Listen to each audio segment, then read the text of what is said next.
Hello, good evening, students. Now, today I am discussing about on their syllabus.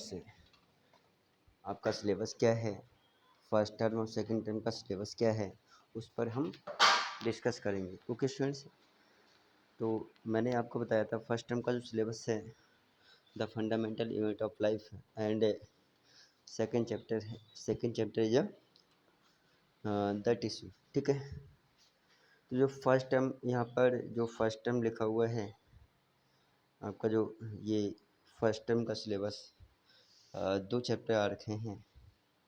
First term में दो chapter आएंगे only, the fundamental unit of life, ठीक है, chapter first.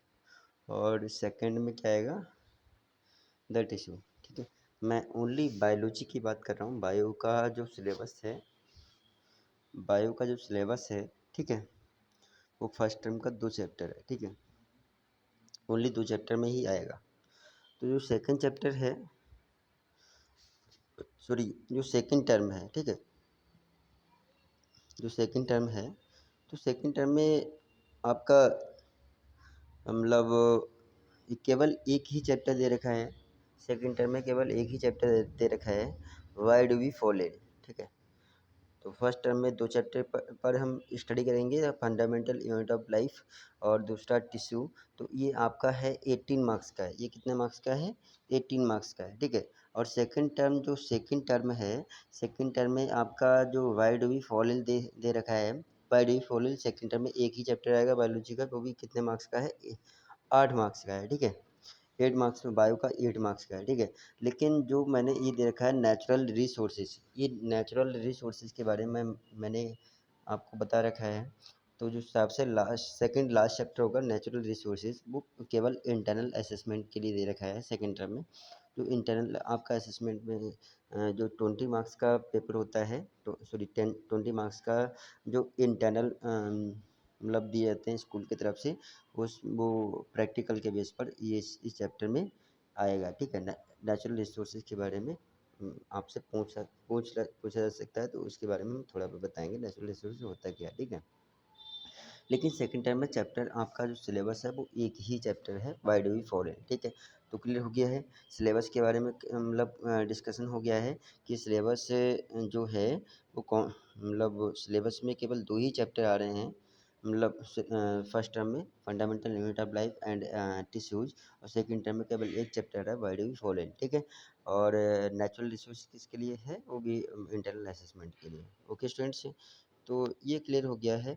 यहाँ पर हमने सिलेबस पर डिस्कशन हो कर लिया है, लेकिन अब हम थोड़ा देख लेते हैं कि मतलब एग्ज़ाम का क्राइटेरिया क्या है। तो मैंने आपको बताया था कि जो एग्ज़ाम है वो एग्ज़ाम कितने मार्क्स का है, 100 मार्क्स का है। एग्ज़ाम कितने मार्क्स का है, होता है आपका 100 मार्क्स का होता है। ठीक है, जिसमें थ्योरी 80 मार्क्स की होगी और प्रैक्टिकल कितने मार्क्स का होता है, तो मतलब प्रैक्टिकल इंटरनल असेसमेंट के बेस पर 20 मार्क्स दिया जाता है स्कूल की तरफ से। तो 80 और 20 कितना हो गया, 100 हो गया। ठीक है, ये कितना हो गया, 100 हो गया।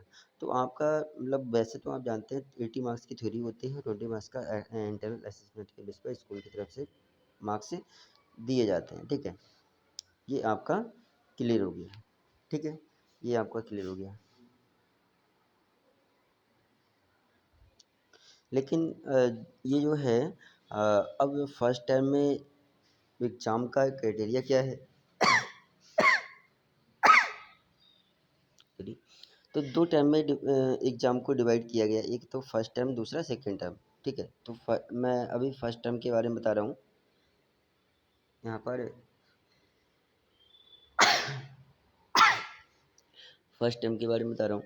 जो थ्योरी होगा मतलब हाफ 80 मार्क्स की थ्योरी होगी, तो 80 मार्क्स थ्योरी होगी, हाफ फर्स्ट टर्म का कितना हो जाएगा, 40 मार्क्स की थ्योरी हो जाएगी। ठीक है, और जो 10 मार्क्स का जो 20 मार्क्स का प्रैक्टिकल मैंने लिया था, 20 मार्क्स का जो बताया था, वो उसमें 10 मार्क्स का क्या आ जाएगा, इंटरनल असेसमेंट के बेस पर मार्क्स दिया जाएगा 10 मार्क्स। तो 40 थ्योरी हो गई, 10 क्या हो गए प्रैक्टिकल का जो इंटरनल असेसमेंट है वो हो गया, टोटल कितना हो गया, 50 मार्क्स का हो गया। ठीक है, टोटल 50 मार्क्स का हो गया। तो ये आपका मतलब मैंने बताया था जो आपका एग्ज़ाम होगा, ये वाला जो एग्ज़ाम होगा वो उसकी टाइमिंग होगी नवंबर टू दिसंबर हो सकती है, ठीक है। इसकी इस एग्ज़ाम की जो टाइमिंग हो सकती है वो आप हो सकता है या नवंबर के लास्ट में स्टार्ट करा दिया जाए और या फिर दिसंबर के फर्स्ट वीक में, ठीक है, हो सकता है, ठीक है। तो वो मतलब डेट आपको मिल जाएगी, वो सीबीएसई बोर्ड की तरफ से आएगी कि कब एग्ज़ाम हो सकता है, ठीक है। लेकिन जो आपका एग्ज़ाम होगा वो प्योरली एमसीक्यूज़ बेस्ड पर होगा, ठीक है। जो एमसीक्यूज़ होते हैं, एमसीक्यू बेस पर आपका एग्ज़ाम होगा, ठीक है। प्योरली एमसीक्यू बेस पर होगा, ठीक है। और ओएमआर सीट पर होता है, ठीक है। और जो ओएमआर सीट मिलेगी उसका जो टाइमिंग होगी, एग्ज़ाम की टाइमिंग होगी मतलब आपको मिलेगा 90 मिनट मिलेगा। कितना? 90 मिनट मिलेगा, ठीक है। 90 मिनट्स।